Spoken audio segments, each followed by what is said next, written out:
Hello, ನಾನು ನಿಮ್ಮ ಚಂದ್ರಮೌಳಿ ಕಣ್ವಿ ಕಾರ್ನರ್ಗೆ ಸ್ವಾಗತ. ಪ್ರೊ ಕಬಡ್ಡಿ ಸೀಸನ್ 12ಅಲ್ಲಿ ನಮ್ಮ ಬೆಂಗಳೂರು ಬುಲ್ಸ್ನ ಹೆಡ್ ಕೋಚ್ ಆದಂಥ BC ರಮೇಶ್ ಅವರು ಹೊಸ ಪ್ರತಿಭೆಗಳನ್ನು ಇಂಟ್ರೊಡ್ಯೂಸ್ ಮಾಡ್ತಾನೆ ಇರ್ತಾರೆ.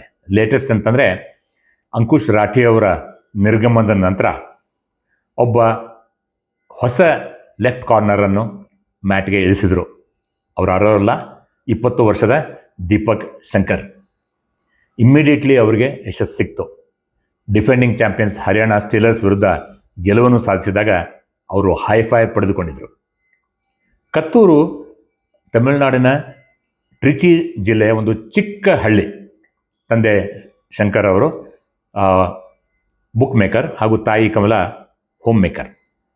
ಕೇವಲ 14 ವರ್ಷದವರಲ್ಲಿದ್ದಾಗಲೇ ದೀಪಕ್ ಅವರು ಅಣ್ಣ ನರೇಶ್ ಅವರು ಕೂಡ ಕಬಡ್ಡಿ ಪ್ಲೇಯರ್, ಅವರ ಬೆಂಬಲದಿಂದ ಕತ್ತೂರು ಸ್ಪೋರ್ಟ್ಸ್ ಕ್ಲಬ್ ಸೇರಿದರು. ಅಲ್ಲಿ ಅವರಿಗೆ ತರಬೇತಿ ನೀಡಿದವರು ಕರ್ಣ ಅಂತ ಅಲ್ಲಿಯ ಕೋಚ್.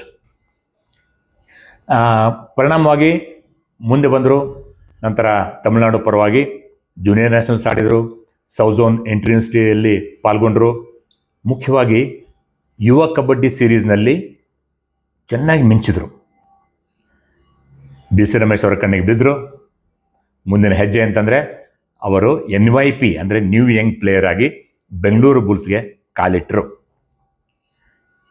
ದೀಪಕ್ ಅವರಿಗೆ ಕಬಡ್ಡಿ ಅಷ್ಟೇ ಅಲ್ಲ, ಕ್ರಿಕೆಟ್ ಹಾಗೂ ಇತರ ಸ್ಪೋರ್ಟ್ಸ್ಗಳಲ್ಲೂ ಕೂಡ ಆಸಕ್ತಿ ಇದ್ದೇ ಇದೆ.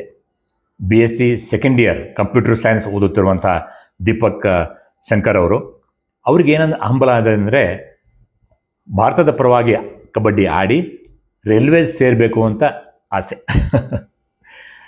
ಪ್ರತಿಭೆ ಇದ್ದೇ ಇದೆ. ಇನ್ನೂ ಹೆಚ್ಚು ಹಾರ್ಡ್ ವರ್ಕ್ ಮಾಡಿದರೆ ಈ ನೇಪಾಳಿ ಮೂಲದ ದೀಪಕ್ ಶಂಕರ್ ಅವರಿಗೆ ಉಜ್ವಲ ಭವಿಷ್ಯವಿದೆ. ಕಮಾನ್ ನ್ಯೂ ಬುಲ್, ಏನಂತೀರ?